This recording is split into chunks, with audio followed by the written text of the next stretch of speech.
नमस्कार, आप देख रहे हैं केबीसी न्यूज़। मैं हूं अमलेश आनंद। देखिए, बिहार में बीते हफ्ते जिस हिसाब से बलात्कार की घटना बढ़ी है, उसको लेकर के कांग्रेस ने बिहार सरकार और नीतीश कुमार को सीधा-सीधी कटघरे में खड़ा किया है और घेरने का काम किया गया है। क्या कुछ कह रहे हैं कांग्रेस के प्रदेश अध्यक्ष राजेश राम, ज़रा पहले उनको सुनिए। कि जो नीतीश जी की सरकार चल रही है, ये बेटियों के साथ हत्या बलात्कार के घटना के बाद इस बात के लिए भी संघर्ष करना पड़ रहा है कि पुलिस एफआईआर लेगी कि नहीं। तो पहले तो यह है कि पुलिस एफआईआर जल्दी लेना नहीं चाहिए। ये नीतीश जी के सरकार में ये बेटियों के न्याय कैसे मिलेगा। दूसरा, यदि वो पीड़ित है तो उस बेटियों को हॉस्पिटल में इलाज करने के लिए भी नीतीश सरकार सक्षम है। और मैं बताते चलूं कि ये भोजपुर की जो घटना घटी, जिसमें लाइब्रेरी में पढ़ने वाली गई छात्रा के साथ सामूहिक बलात्कार हुआ, मैं जानना चाहता हूं कि छात्रा के कैसे जो है न्याय मिला कि नहीं।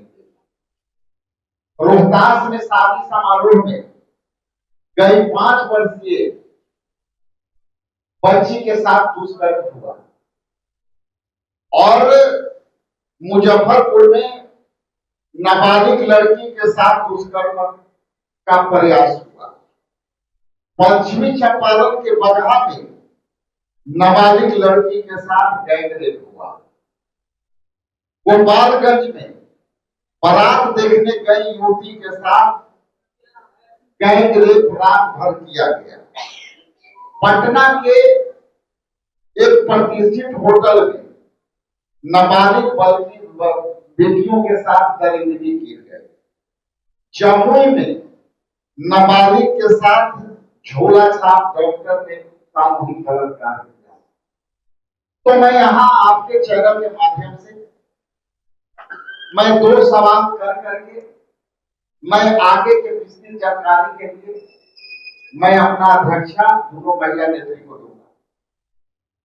लेकिन मैं सीधा सवाल आदरणीय नीतीश कुमार जी से करता हूं कि आप पता कराओ कि अभी हुए बच्ची जो है मुजफ्फरपुर से, आप लोग से भी मैं आग्रह करता हूं कि आप पीएमसीएच में जाकर के देखिए कि डॉक्टर इलाज करने से भी मना कर रहा है।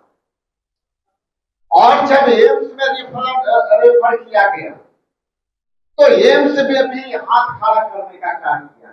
आपका डबल इंजन की सरकार है।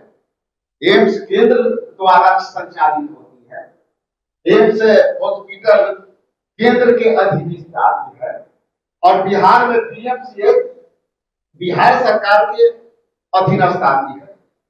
तो क्या नीतीश कुमार और केंद्र की सरकार इसे छुपाने का प्रयास कर रही है? तो आपने सुना जिस हिसाब से उन्होंने बताया कि बलात्कार की घटनाओं में नीतीश सरकार की हाथ है और नीतीश कुमार की जो प्रशासन व्यवस्था है वो निरंकुश है। साथ ही शर्वहर जहां जो कांग्रेस की नेत्री है वो क्या कुछ कह रहे हैं, जरा सुनिए। बात इतनी गंभीर है कि बोलते हुए इतना दर्द है कि बयान नहीं कर सकते। कल शाम में उस बेटी से मिलने हम गए थे। 7 बजे पटना से निकले थे, 10 साढ़े 10 बजे पहुंचे थे हॉस्पिटल में। उसकी हालत इतनी दर्दनाक है कि हम बता नहीं सकते। उसके पूरे गले में ऐसे कटा हुआ है उसका गला।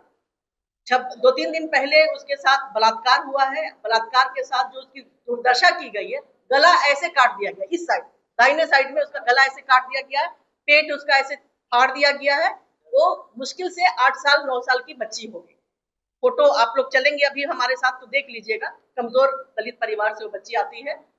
35 साल का कोई बंदा है, वो उसने उसके साथ ये दुर्व्यवहार किया। हालांकि वो अरेस्ट हो गया है, लेकिन हमारे हिसाब से उसकी गुनाह की ये सजा नहीं हो सकती। उस बच्ची की हालत इतनी गंभीर है, उसके पिता नहीं है, उसकी माँ गरीब है और वो इलाजरत एसकेएमसीएच में थी। 3 दिन से उसकी हालत इतनी गंभीर बनी हुई थी, लेकिन डॉक्टर उसको रेफर नहीं कर रहे थे।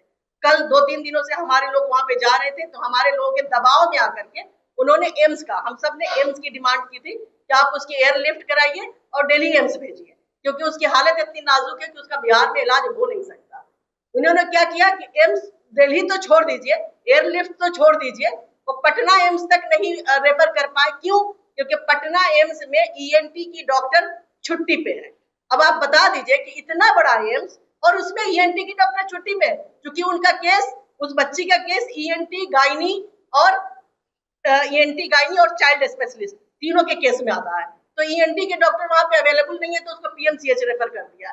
वो लोग अभी पीएमसीएच पहुंच चुके हैं और इस वार्ड से उस वार्ड, इस वार्ड से उस वार्ड, पीछे 1.5 घंटे से वो घूम रहे हैं। अभी हम सब यहाँ से वहीं जाएंगे।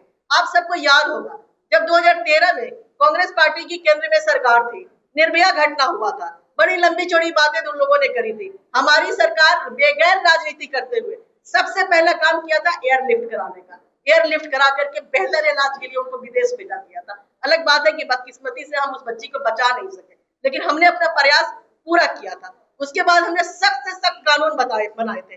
कहाँ है ये डबल इंजन सरकार?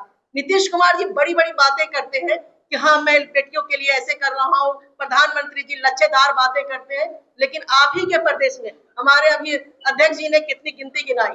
पीछे 1.5 साल 2 साल में अगर आप देख लीजिए, नबी नगर की घटना देख लीजिएगा, बच्ची के साथ बलात्कार करके, ये घटना कुढ़नी की है।